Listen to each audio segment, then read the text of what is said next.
غوث پاک رضی اللہ تعالیٰ عنہ کی سیرت دیکھیں.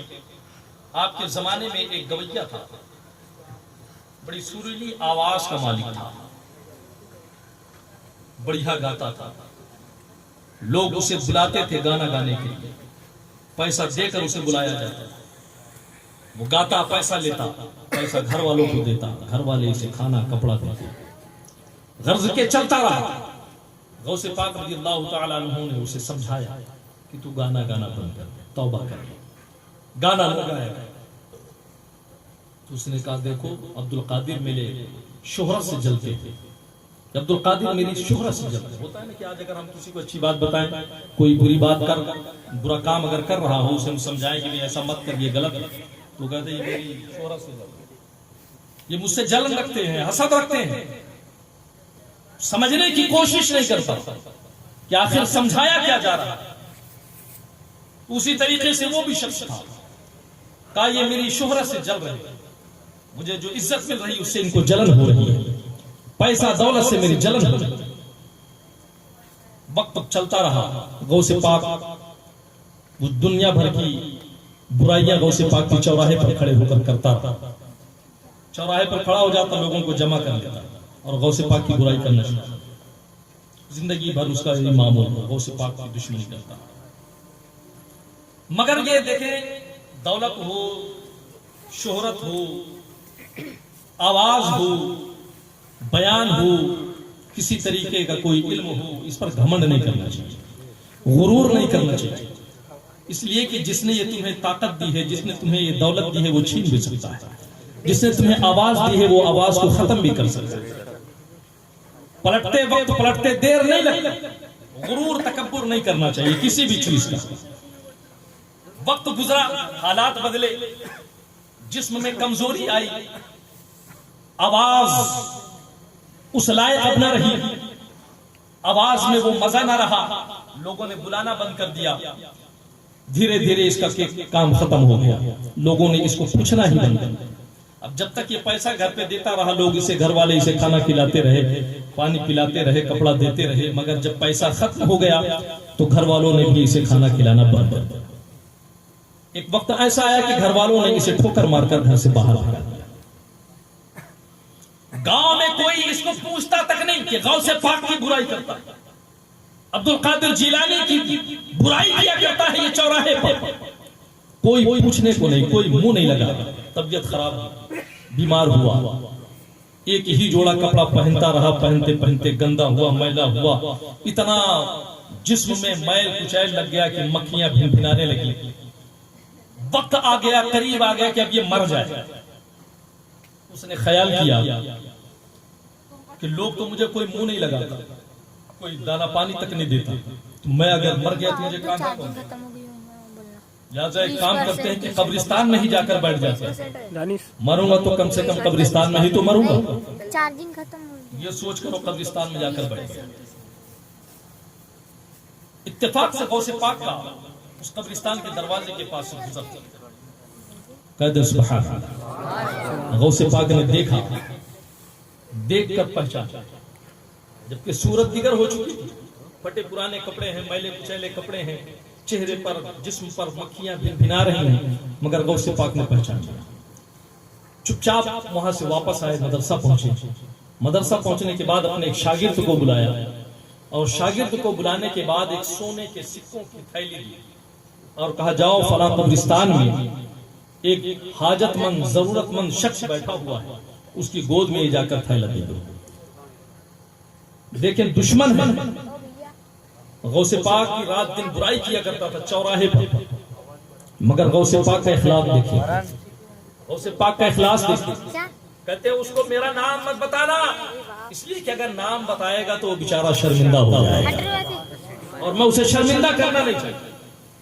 سوچیں غوث پاک کا اخلاق دیکھیں، دشمن ہے پھر بھی چاہتے ہیں کہ وہ شرمندہ رہا. ایک آج ہم اپنا معاملہ دیکھیں، آج ہم اپنا معاملہ دیکھیں. اگر ہمارے بھائی سے نہیں بنتی ہے تو ہم گھر میں چاہے جتنا بڑا کام کر لیں، بھائی کو پوچھتے تھے. بھائی بھائی میں اگر ذرا سی بات ہو گئی تو زمانہ ہو جاتا ہے، بھائی بھائی بات نہیں کرتے. یہاں تک دیکھنے میں آیا کہ ایک ہی گھر ہے، بیچ میں پارٹیشن ہے، ایک بھائی کے گھر میں شادی یا کوئی بڑا پروگرام ہو رہا ہے تو دوسرا بھائی اپنا دروازہ بند کر کے اپنے بچوں کے ساتھ اپنے گھر میں بیٹھا ہوا. بچے پوچھتے ہیں بابا کیا چاچا جان ہمیں دعوت نہیں دیں گے, کیا چاچا ہمیں بلانے نہیں آئیں گے؟ اب باپ اگر کہہ دیتا کہ نہیں آئے گا اور اگر چاچا نہ آیا تو بچے کہیں گے کہ معاملہ گڑبڑ. اگر باپ کہہ دیتا ہے کہ نہیں آئے گا تو بچے کہیں گے شاید ہمارے باپ میں ہی کچھ کمی ہو. باپ خاموش ہو جاتا ہے. سوچنے والی بات یہ ہے کہ سارے گاؤں کے سارے شہر کے لوگ اس کے دروازے پر آ کر کھانا کھا رہے ہیں, اور اگر کوئی کھانا نہیں کھا رہا تو اس کا سگا بھائی کیسا ماحول ہم نے بنا دیا. ذرا سی بات پر اتنی ناراضگی کہ کھان پین چھوٹ جاتا ہے. شادی بیاہ میں نہ دعوت دیتے ہیں نہ جاتے. غور کرو مسلمانوں, کیا نبی نے یہی تعلیم دی تھی کہ بھائی اگر روٹ جائے تو اس کے دروازے نہ جانا؟ چاہیے تو یہ تھا کہ اگر بھائی روٹ گیا تھا تو دروازے پر جاتا اور دروازہ کھٹکھٹاتا, تیرا بھائی دروازہ کھولتا, تو کہہ دیتا بھائی میری خطا معاف کر دے, غلطی ہو گئی میری سے مجھ سے, تو تیرا بھائی اپنے باہوں کو پھیلا دیتا اور کہتا بھائی تو مجھے معاف کر دے, میں نے تجھے معاف کر دیا. بھائی کی آنکھوں میں آنسو آ جاتے, خوشی کے آنسو آتے, تب تو بھائی کی آنکھوں میں دیکھتا, تیرے بھائی کی آنکھوں میں ماں کا پیار بھی چھلکتا ہوا نظر آتا, اسی بھائی کی آنکھ میں باپ کا پیار بھی چھلکتا ہوا نظر آتا, اسی بھائی کے آنکھ میں خاندان کا وقار بھی تجھے نظر آتا, اسی بھائی کے آنکھوں میں تجھے خون کا ابال مارتا ہوا نظر آتا. ادھر تیرا بھائی خوش ہوتا, تو خوش ہوتا, ادھر مدینے والا خوش ہو جاتا, ادھر مدینے والا خوش ہوتا, ادھر رب قدیر خوش ہو جاتا. اے فرشتوں تبار ہو, ان دونوں بھائیوں نے میرے محبوب کو خوش کیا ہے, میں ان کو خوش ہو ان کو. سبحان اللہ, سبحان اللہ, تکبیر, نعرہ تکبیر, نعرہ رسالت, سبحان اللہ, سبحان اللہ. آج ہم نے رشتوں کو اتنا کمزور کر دیا ہے کہ ذرا سی بات پر ہم نے اپنے باپ کو بھی چھوڑ دیا, اپنے بھائیوں کو بھی چھوڑ دیا, اپنے بہنوں کو بھی چھوڑ دیا. بھائی کا مقام کیا ہے ذرا ان سے پوچھیں جن کے بھائی نہیں. میدان کربلا میں امام علی مقام بھائی کیا ہوتا ہے دیکھیں, امام علی مقام بتا رہے ہیں. میدان کربلا میں جب حضرت غازی عباس شہید ہوئے تھے, امام حسین نے اپنے کمر پر ہاتھ رکھ کر کہا تھا آج میری کمر ٹوٹ گئی. بھائی کا مقام کیا ہے؟ بھائی اگر ناراض ہو جائے راضی کر لے, خوش کر لے, خوش کر لے, وہ خوش ہو گیا, دنیا تو کھا رہی ہے. اگر وہ تمہارے دسترخوان پر آ کر بیٹھ کر کھا لیا تو تمہارے دسترخوان میں 4 چاند بن جائے. بہرحال سیدنا سرکار غوث پاک نے فرمایا کہ یہ سونے کی تھیلی لے جا کر اس کو دے دینا, لیکن اس کو میرا نام نہ بتانا کہ یہ کس نے دیا. اب یہ شاگرد گیا قبرستان میں, دیکھا تو واقعی ایک پھٹے حال شخص بیٹھا ہوا ہے, اس کی گود میں اس نے سونے کی تھیلی رکھی. جیسے ہی سونے کی تھیلی اس نے دیا, اس شخص نے نیچے سے اوپر تک اس کو دیکھا. کون ہے اس شہر میں؟ کوئی مجھے منہ نہیں لگاتا, کوئی میرا ہمدم نہیں, کوئی یار نہیں. یہ کون ہے جس کو مجھ سے اتنی محبت ہو گئی کہ سونے کی تھیلی میرے لیے بھیجا دیا؟ شاگرد بھی غوث پاک کا شاگرد تھا. اس نے کہا دینے کے لیے حکم دیا گیا, بتانے کے لیے حکم نہیں دیا, بتایا نہیں گیا. اب یہ شخص دماغ دوڑا رہا ہے کہ آخر کون ہو سکتا ہے جو مجھے اتنی قیمتی, اتنی قیمت جو ہے میری جھولی تک پہنچایا. خیال آیا کتنے بڑے شہر میں کوئی اتنا دانویر نہیں ہے سوائے اہل بیت, سوائے رسول اللہ کے گھرانے والوں کے, سوائے علی کے بیٹے کے, سوائے فاطمہ الزہرا کے, یعنی شیخ عبد القادر جیلانی. انہوں نے ہی بھیجا. اب یہ شخص جو ہے چلا غوث پاک کی طرف, تھیلی لے کر چلا. غوث پاک مدرسہ پڑھا رہے تھے. 37 سال میرے غوث نے مدرسے میں بچوں کو تعلیم دی، مدرسہ پڑھا رہے، دروازے پر جیسے ہی پہنچا غوث پاک نے نظر اٹھائی، فرمایا اور اب کیا چاہیے، اور کیا چاہیے؟ کہنے لگے تھیلی آپ نے بھیجائی؟ کہا ہاں میں نے بھیجائی۔ ندامت سے سر کو جھکا لیا، آنکھوں میں آنسو آ رہے ہیں۔ غوث پاک اپنی جگہ سے اٹھے، اس کے قریب گئے، جب قریب گئے ہاتھ پکڑ لیا، اے عبد القادر جیلانی، زندگی بھر میں تمہاری برائی کرتا رہا، چوراہے پر کھڑے ہو کر لوگوں کے سامنے تمہاری برائی کرتا رہا، آج مجھے میرے اپنوں نے ٹھوکریں مار دی، اور ایسے حال میں پہنچ چکا تھا کہ میں نے اپنے زندگی کے آخری منظر اپنے آنکھوں سے دیکھ لیے تھے، مگر ایسی حالت میں بھی تم نے مجھ سے پیار کیا ہے، تم نے مجھے اتنا جو ہے عزت دیا ہے، تم نے مجھے مجھ تک جو ہے یہ دولت بھیجائی ہے۔ اے عبد القادر جیلانی، تم مجھ سے کہا کرتے تھے توبہ کر لے، میں نے توبہ نہیں کیا، میں گناہوں میں اپنی زندگی بسر کرتا رہا۔ اے عبد القادر جیلانی، اتنا تو بتاؤ، کیا اب اس حال میں اگر میں توبہ کروں گا تو کیا اللہ تبارک و تعالیٰ میرے گناہوں کو معاف فرما دے گا، میری توبہ کو قبول فرما لے گا؟ غوث پاک فرماتے ہیں جا غسل کر کے آ۔ کہا کیا ہوگا؟ کہا ہوگا یہ تو غسل کر کے آ، میرے ہاتھ پر توبہ کر، توبہ کرانا میرا کام ہے، اور رب سے بخشوانا میرا، رب کو بخش دینا رب کا کام ہے، اور تو آ کر توبہ کر، توبہ کرانا میرا کام ہے، اور تجھے بخش دینا رب تبارک و تعالیٰ۔ سبحان اللہ۔ وہ شخص غسل کر کے آیا، حضور غوث پاک کے ہاتھ پہ توبہ کیا، غوث پاک نے رب کی بارگاہ میں دعا کی، پروردگار عالم یہ بندہ عبد القادر کے ہاتھ میں ہاتھ دے دیا ہے، پروردگار عالم اس کی خطاؤں کو معاف فرما، رب تبارک و تعالی اس کی خطاؤں کو معاف فرما کر، اور غوث پاک کی دعاؤں کے صدقے میں اسے ولی کامل بنا دیا۔ غوث پاک کا اخلاص ہے، اخلاق ہے، غوث پاک کی بڑی شان ہے، بڑی عظمت ہے۔ آپ حضرات نے بارہا سنا ہوگا کہ غوث پاک کی بڑی شان، غوث پاک فرماتے ہیں کہ لوگوں کے دل میرے مٹھی میں ہیں، اتنا آپ کو اللہ نے پاور عطا فرمایا۔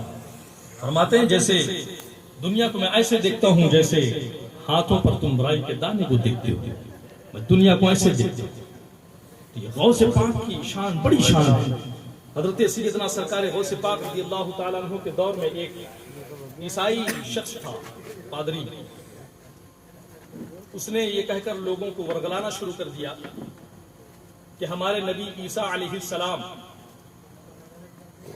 مردوں کو زندہ کر دیا کرتے تھے، اور تمہارے قرآن میں بھی اس کا ذکر ہے کہ عیسیٰ علیہ السلام مردوں کو زندہ کر دیا کرتے تھے، کوڑھیوں کو شفا یاب فرما دیا کرتے تھے، مادرزاد اندھوں کو بینا کر دیا کرتے تھے۔ قرآن پاک میں بھی ہے، مگر تمہارے قرآن پاک میں 6666 آیتوں میں 6666 آیتوں میں کہیں بھی سے یہ ثابت نہیں ہے کہ تمہارے نبی نے مردے کو زندہ کیا۔ ہمارے نبی نے مردوں کو زندہ کیا، لہذا ہمارے نبی تمہارے نبی سے افضل ہوا۔ کون کہہ رہا تھا؟ یہ عیسائی پادری کہہ رہا تھا، اور یہ کہہ کر پورے ماحول، پورے شہر کا ماحول خراب کر رہا تھا۔ حالانکہ اس عیسائی پادری کو یہ نہیں معلوم تھا کہ اگر اس کے نبی کو بھی نبوت اگر ملی ہے تو میرے نبی کے صدقے میں یہ وہ نبی ہے، ان کی شان یہ ہے، عظمت یہ ہے کہ اگر اشارہ فرما دیں تو ڈوبا ہوا سورج پلٹ آ جائے۔ ان کی یہ شان ہے کہ اگر اشارہ فرما دیں تو چاند دو حصوں میں بچ جائے۔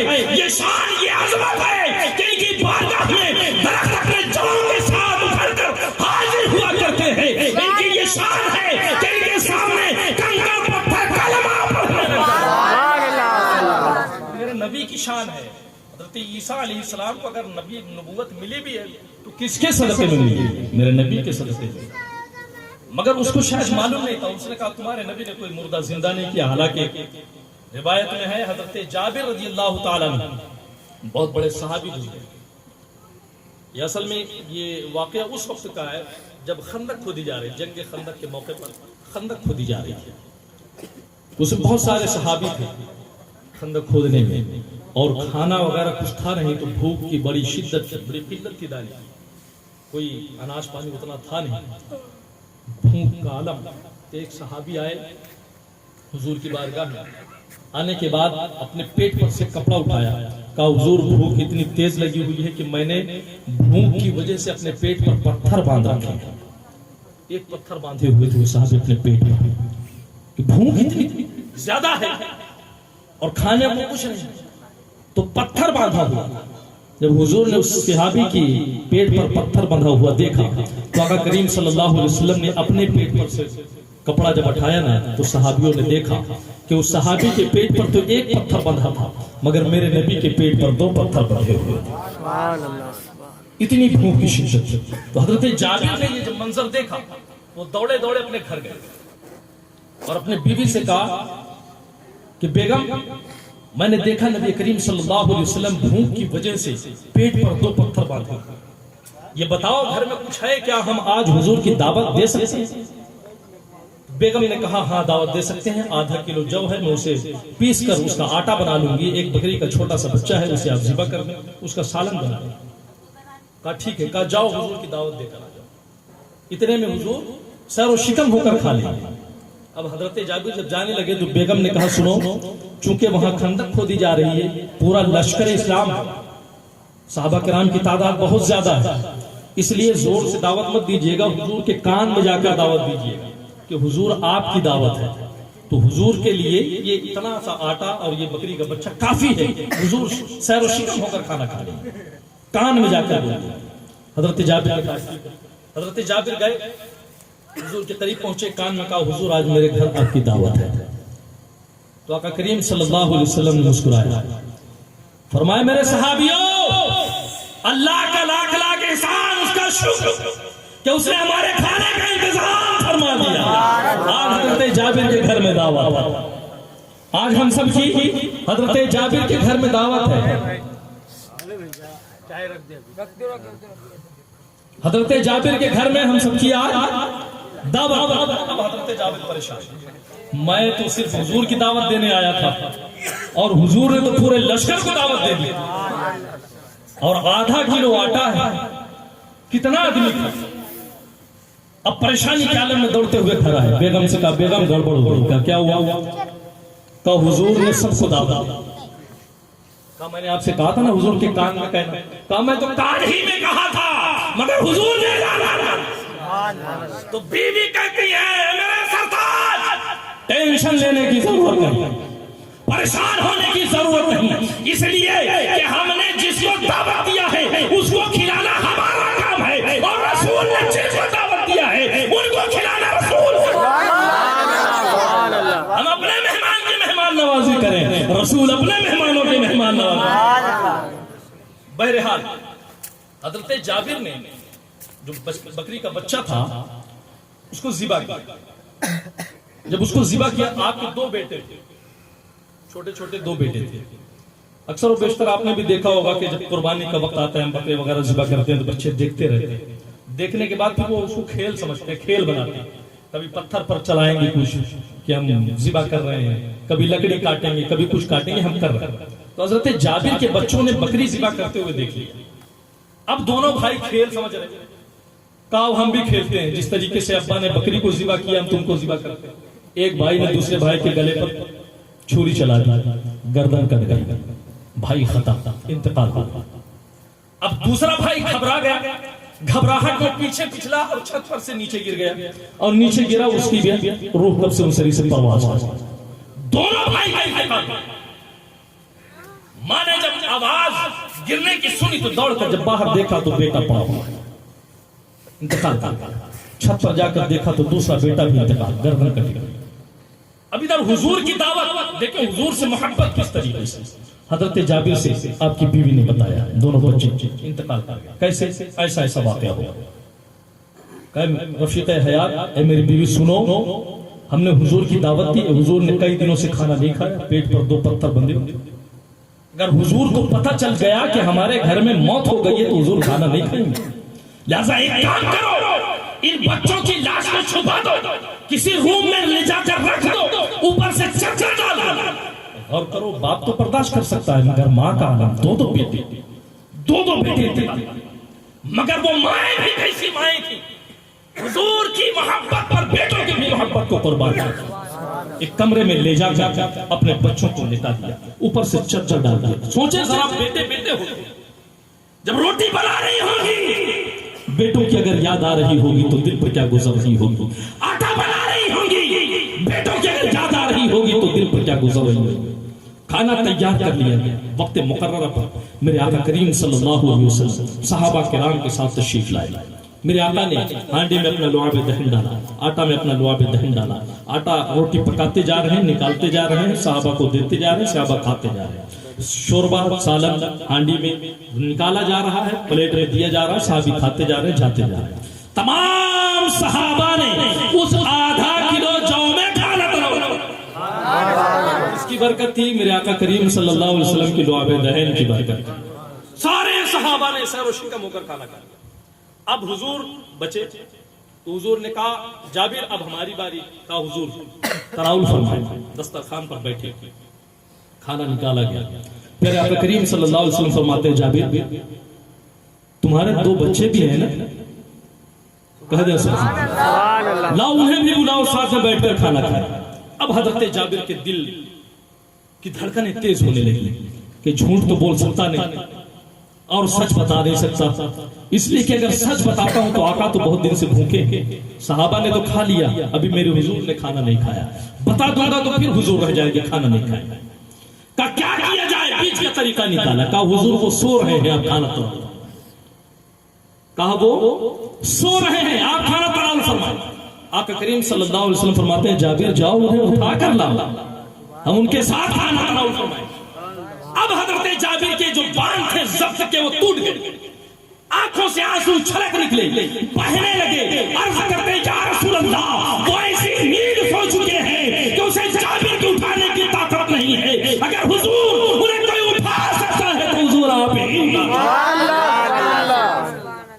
حضور وہ ایسی میٹھی نیند سو چکے ہیں کہ انہیں کوئی اٹھا نہیں سکتا, اگر کوئی اٹھا سکتا ہے تو حضور آپ ہی اٹھا سکتے ہیں. میرے آقا ارشاد فرماتے ہیں اے جابر کے بچوں ہم تمہارا دسترخوان پر انتظار کر رہے ہیں, آؤ ساتھ میں بیٹھ کر کھانا کھاتے ہیں. اتنا کہنا تھا, دونوں بچے لبیک یا رسول اللہ کہتے ہوئے حاضر ہوتے ہیں اور حضور کے قدم سبحان اللہ, سبحان اللہ.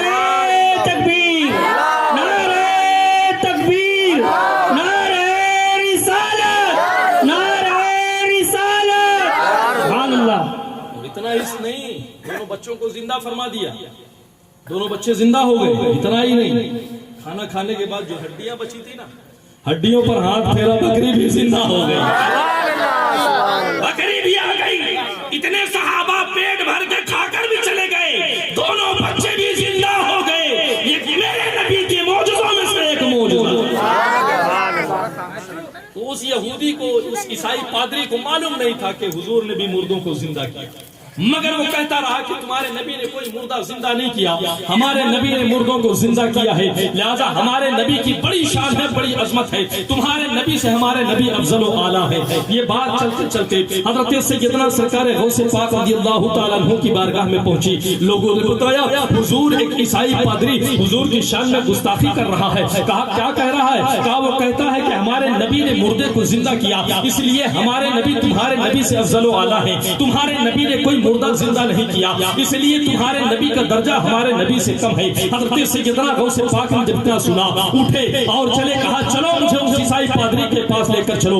اس عیسائی پادری کے پاس پہنچے. سیدنا سرکار غوث پاک نے فرمایا اے عیسائی پادری میں سن رہا ہوں تو کیا کہہ رہا ہے؟ کہا ہاں ہاں میں سچ کہہ رہا ہوں, تمہارے قرآن کی آیتوں سے ثابت ہے کہ ہمارے نبی عیسیٰ علیہ السلام نے مردوں کو زندہ کیا ہے, مگر تمہارے قرآن میں کہیں یہ ذکر نہیں ہے کہ نبی نے مردوں کو زندہ کیا, لہذا ہمارے نبی تمہارے نبی سے افضل و اعلیٰ ہے. حضرت سیدنا سرکار غوث پاک نے فرمایا او کم وقت تو کیا بات کر رہا ہے, جس نبی کو تو نبی کی اپنے نبی سے کم درجہ بتا رہا ہے, اسی نبی کے صدقے میں تیرے نبی کو نبوت ملی ہے. اور اگر تو چاہتا ہے کہ مردہ زندہ نہیں کیا گیا تو سن, میں نبی نہیں ہوں, نبی نہیں ہوں, نبی کے غلاموں کے غلاموں کا غلام ہوں. بتا اگر میں مردہ زندہ کر دوں تو کیا تو میرے نبی کا کلمہ پڑھ لے گا؟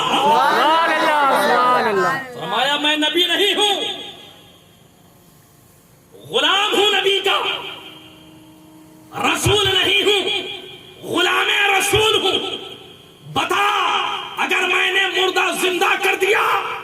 کیا تو میرے نبی کا کلمہ پڑھ لے گا؟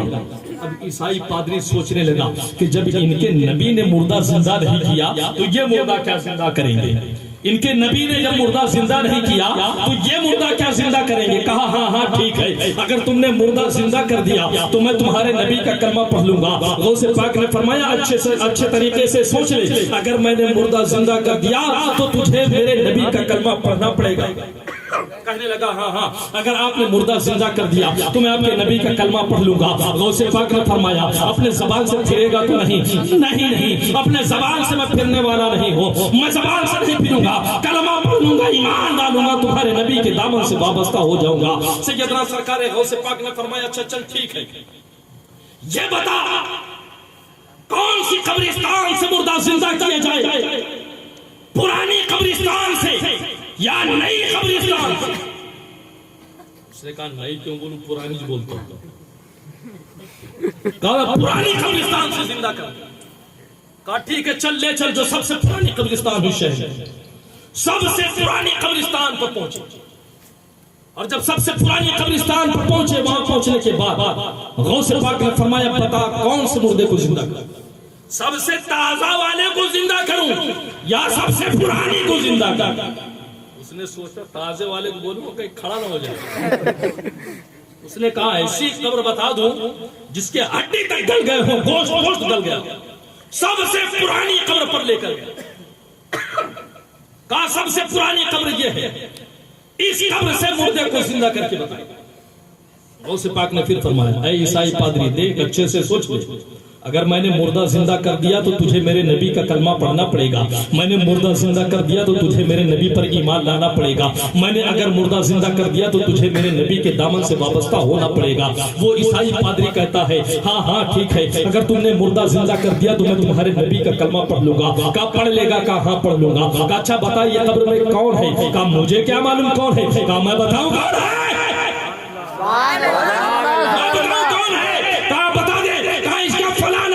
اس کے باپ کا فلاں نام ہے، یہ فلاں خاندان کا رہنے والا ہے، اس کا کام یہ تھا، یہ کاروبار یہ کرتا تھا، اور اس کا ایک اور ہنر تھا، اور وہ ہنر یہ تھا کہ یہ گویا تھا، دنیا میں رہ کر گایا کرتا تھا، لوگوں کا دل بہلایا کرتا تھا۔ بتا اب اسے ایسا ہی اٹھا دوں یا گاتا؟ اس نے کہا کہ یہ کام کریں، اگر اپنے کام کے ساتھ کوئی منسلک ہو کر اٹھتا ہے، پہچان اس کی اچھی ہو جاتی ہے، تو ایک کام کریں اس کو اس کے ہنر کے ساتھ اٹھائیں، یعنی اس کو گاتا ہوا اٹھائیں۔ تو غوث پاک نے فرمایا ٹھیک ہے پھر سوچ لے، میں اس کو اٹھا دوں گا تو میرے نبی کا کلمہ پڑھ لے گا؟ ہاں پڑھ لوں گا۔ میرے نبی پر ایمان لا لے گا؟ ہاں لا لوں گا۔ دامن سے وابستہ؟ ہاں ہوا۔ غوث پاک نے فرمایا اچھا یہ بتا تیرے نبی جب کسی مردے کو زندہ کرتے تھے تو کیا کہتے تھے؟ تیرے نبی جب کسی مردے کو زندہ کرتے تھے تو کیا کہہ کر کے زندہ کیا کرتے؟ اس نے کہا میرے نبی جب کسی مردے کو زندہ کرتے تو کہتے تھے کم بِإِذْنِ اللَّهِ، اٹھ جا اللہ کے حکم سے، اور وہ مردہ اٹھ جایا کرتا تھا۔ اتنا سننا تھا، غوث پاک کو جلال آیا، اپنے قدموں سے اس قبر پر ٹھوکر مارتے ہیں اور فرماتے ہیں کم بِإِذْنِ، اٹھ میرے حکم سے۔ اتنا کہنا تھا کہ وہ مردہ قبر سے گاتا ہوا کھڑا ہو گیا، مردہ گاتا ہوا کھڑا ہوا، اور وہ عیسائی پادری غوث پاک کے قدموں میں گر پڑا اور کہنے لگا جب ان کے گدا بھر دیتے ہیں شاہانِ زمانہ کی جھولی، جب ان کے گدا بھر دیتے ہیں شاہانِ زمانہ کی جھولی، محتاج کے جب یہ عالم ہے تو محتاج